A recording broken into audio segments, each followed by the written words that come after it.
Welcome everyone, this is your host Abraham L. Jaguar, a professional game master.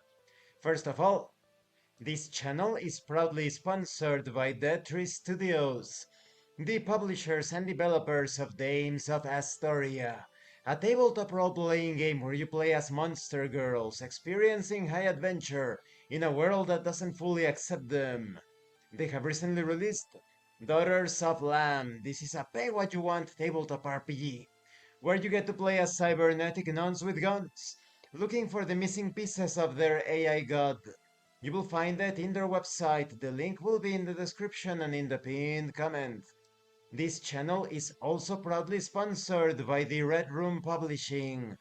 Please check out their store for exclusive tabletop RPG products, and make sure that you check out their micro-red category of games.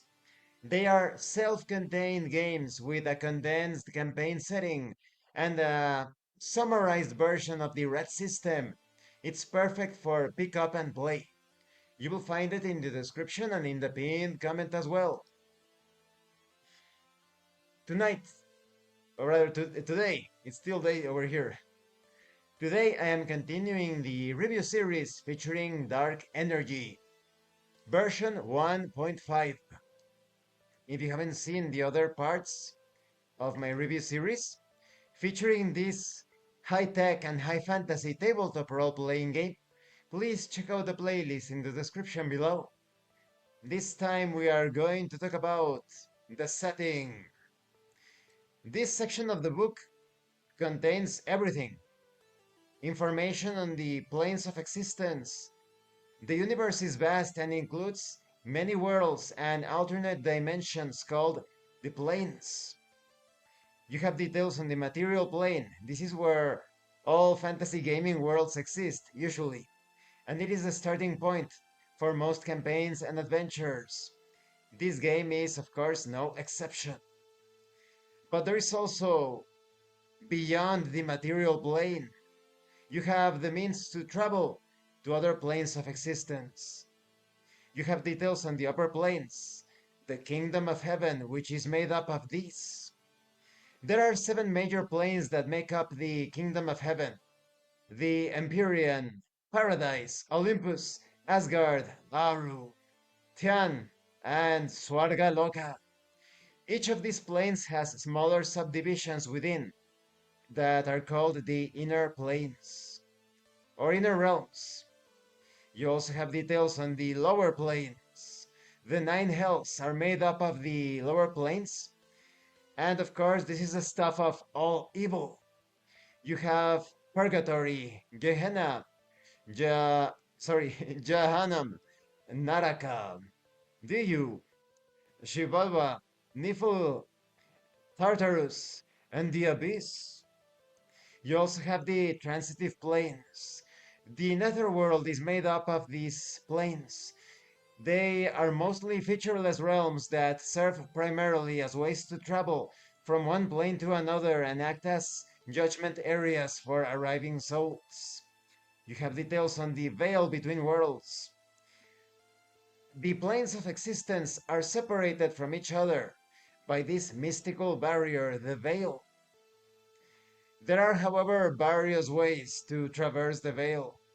The primary method being to use the Axis Mundi.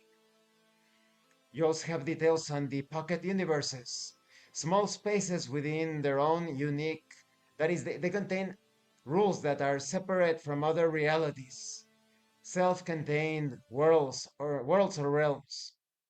You also have details, of course, on Earth, the homeworld of the human species.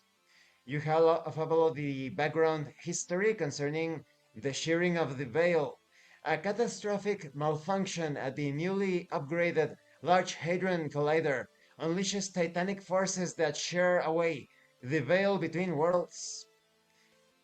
You have details on the situation in North America, South America, Europe, Africa, the Middle East.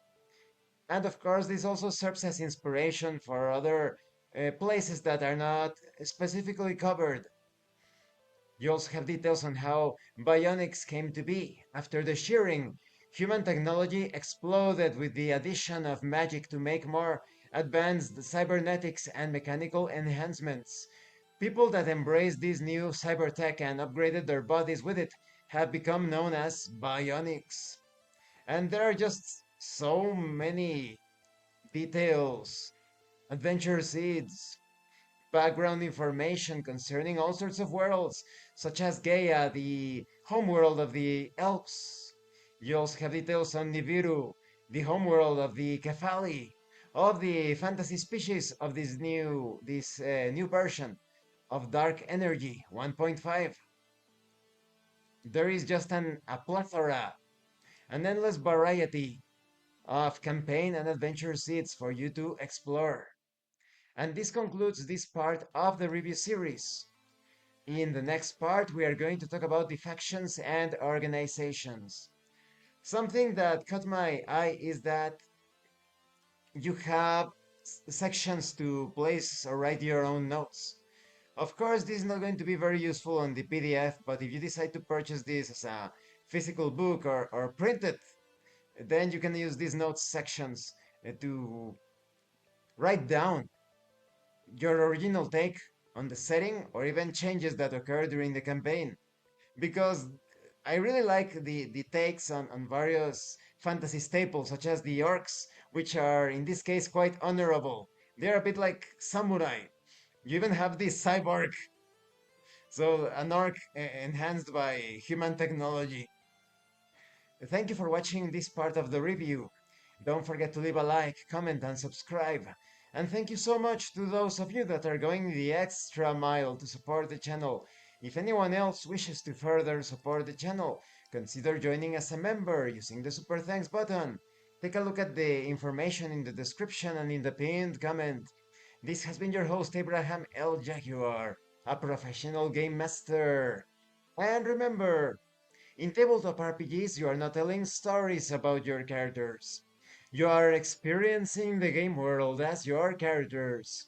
Once again, thank you and see you later.